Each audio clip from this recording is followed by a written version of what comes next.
Hi guys, welcome back to Cooking with Ash. If you're new to my channel, I hope you consider hitting that subscribe button. Today's recipe is going to be some delicious sal sev, and this is being made with the machine. You know, I'm using the machine to cut these. It's not cut by hand, but look at this, so crispy and crunchy. Listen to that. And of course, I'm gonna go in with one so you guys can hear that delicious crunch. So good. If you guys would like to see how to make this, join me in the kitchen and let's prepare this delicious street food. So to prepare our delicious sal sev, these are the ingredients we will be using. This is Miss Atiana's favorite, and you know, she's home from school. They're snacking every 2 seconds, so she asked me to make her some sal sev. So the ingredients I'm using to prepare this sal sev is some salt. I have here some roasted jeera and some turmeric, green seasoning, and I'm using some ground split peas or yellow split peas. I have a recipe already on the channel for this, but it's not made with split peas. It's the flour sal sev. Some of the ingredients I'm using here is different from what I used on that other recipe. I'll link it below for you guys. And that's Rio, guys. Rio is always in my video trying to talk to you guys. So here in my bowl I have some flour, and I'm gonna go in with my split peas, and everything I'm using will be listed in the description box below for your convenience. With this recipe, I am going to use this sal sev machine to make it instead of rolling it out and cutting it. So on the other recipe that I have on the channel already, you know, if you don't have the sal sev machine and you want to try it cutting it, you can try that recipe. It's quite delicious as well. So I'm gonna go in with my salt. In goes my turmeric and roasted jeera, and for the turmeric, it's mostly here for color. You can also use some food coloring here. You can add more if you want your sal sev, like, you know, more of that vibrant yellow color. And in goes my green seasoning. And you want to combine this nicely, and then we're gonna start to proceed to make a dough here. So I'm gonna proceed to gradually add our water, and we're gonna bring this into a dough.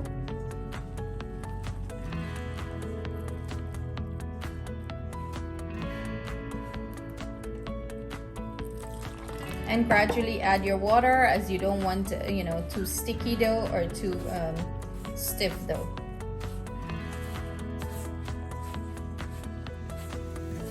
Because remember, we're gonna use the machine to do this dough, so it can't be too stiff nor too sticky. So this is the perfect consistency right here for me. I'm just gonna transfer it to the surface, work the rest of the dough, then bring it back together, knead it together, and let you guys see what it's looking like. So I keep gradually adding water. Do bear in mind, everyone's flour texture is different. You might need more or less depending on the climate and the type of flour you're using. I am using the 5 rose flour here. As you know, you're just making a dough as if you're making a roti dough. I'm gonna finish this and come back with a finish. I went ahead and transferred the dough to the surface, and this is the consistency you're looking for. It's very sticky, guys, not, you know, extremely sticky that you cannot work with.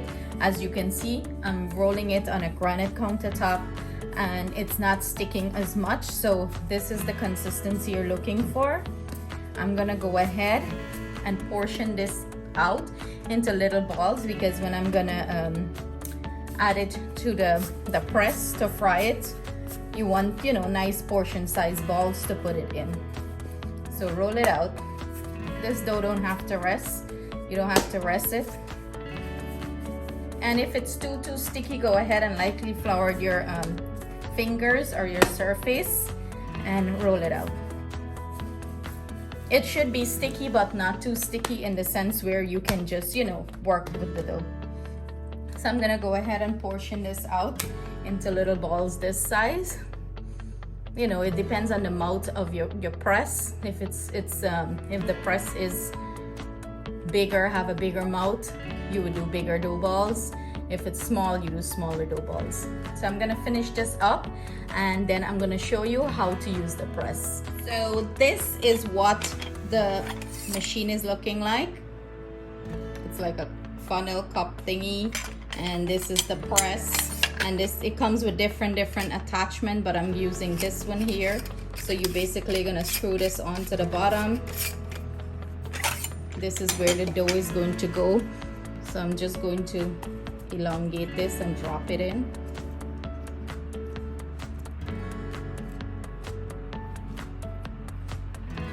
So you know, a couple pieces could fit at a time.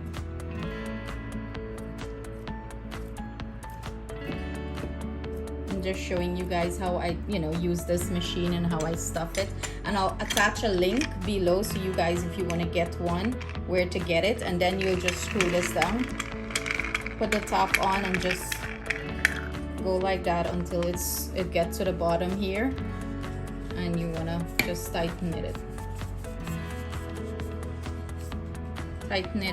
And when you're ready to fry the salsa, all you're doing, I'm gonna show you guys, you hold it over and we're turning this gadget. We're turning it, the salsa is gonna come out there like you're piping it out. So I'll show you that process. So here we have our oil, it's nice and hot. We're going to go ahead and start turning this gadget at the top, and the salsa is gonna come out at the bottom. And you want to try to get it as straight as possible, but that's okay. You don't have to get it straight.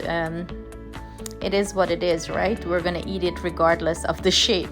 So you want to keep piping it out. As you can see, it's coming out here. I'm gonna go ahead and drop it in the oil, and then we're gonna use a scissors and clip it, and then we're gonna proceed to fry it.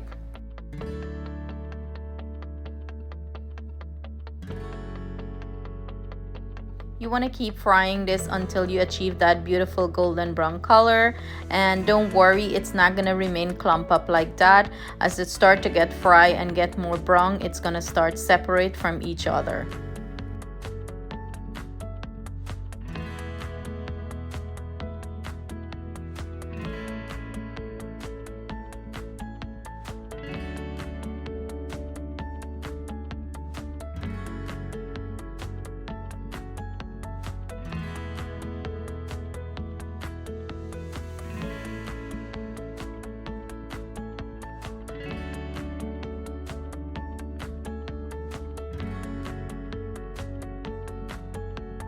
So here we have Miss Atiana, and this is her favorite salsa.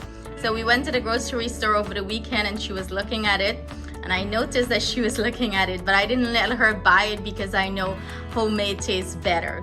So Ati, you ready to taste this for them? Mm-hmm. Go ahead.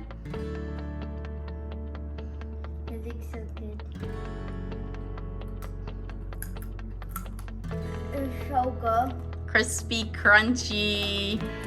You guys have to try this recipe. What is the Guyanese name for this? Chicken foot? Yes, that's right. The girl know her stuff. It's called chicken foot salsa. Let me know if you're from a different country and you make this and what you call it in your country. But this goes delicious with some mango sour, tamarind sour. Look at the finished product. It's looking nice. One big heap for Atiana to eat out, and she's gonna devour this.